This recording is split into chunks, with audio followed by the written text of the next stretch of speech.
Alright, so this is the first time I've had it in the water for a proper run.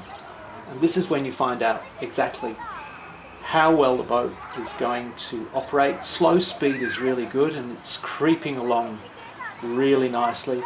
With model boats, often slow speed is more impressive than anything else. So let's push away from the dock. The rudder's working nicely. So I've brought it in. It's a bit difficult managing the camera as well as everything else. I'm flooding the tank now on its own. And I've sped it up a little bit so you can see what's happening. And now I'm using the piston. Oh, and it's sunk. It went straight to the bottom.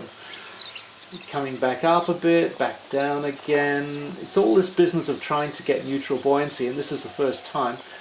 So I've got the surface, the piston's the right position. I'm trimming it up so that it's nice and level using the trim tanks. Now I'm dropping it down, dropping it down. I want to get it just to the right depth and nice and level about there. Take a snapshot, and now away we sail under auto control. Probably straight into the bank, but never mind, that's okay.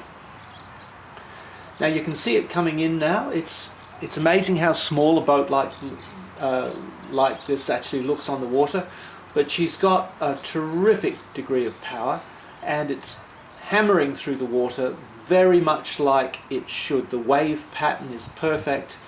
Very pleased with that. Just very, very pleased indeed. So here we have it just sitting there, and I'm opening the planes out and it looks really majestic. I love the way the planes work. It's just brilliant stuff. And it's sitting nicely in the water as well. It's lovely.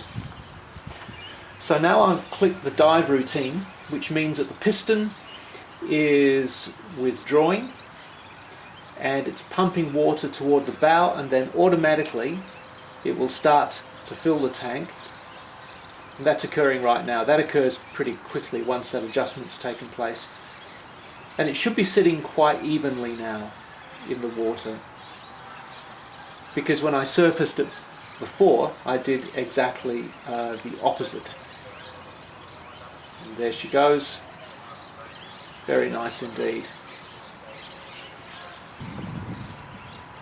It's very important just to make sure when you sail it that it doesn't porpoise or anything like that. And if it does, that's generally because the auto leveling device might be set a bit too sharply, and it causes it to do that. Now here we go. I'm just it's got plenty of nice power astern. I'm opening up the planes, and we'll try a nice little dive.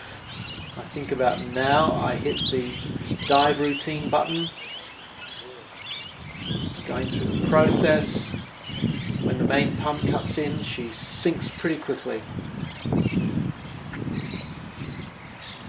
And that's it, it's going down very nicely now. It's difficult to do this and hold the camera at the same time, as you can see. There we go, down on the hydroplanes, and down she goes. So it seems the best way of managing a boat like this, just like the other boat. Oh, look at that, a nice burst of speed.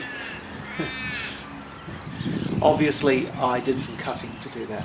So now this is the big test, just sailing the boat away so that we can get a decent run and a proper diving sequence.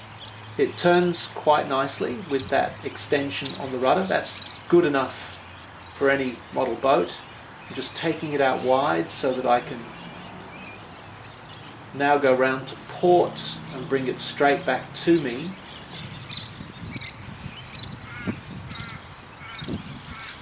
At some point here I click the dive button,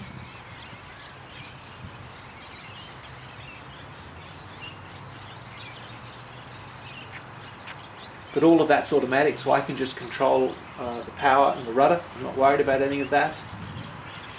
And with this boat, when the decks are awash, what I do is I just pull down on the hydroplanes,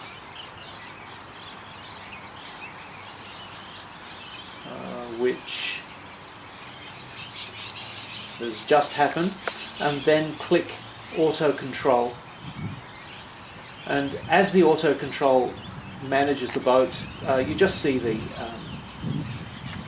periscope rippling along through the water.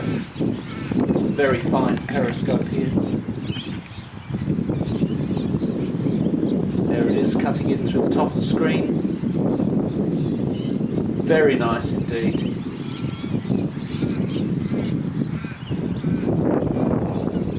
It's still there on top of the water, you just can't quite see it. There it is, lovely. Bloody successful, that's what it is.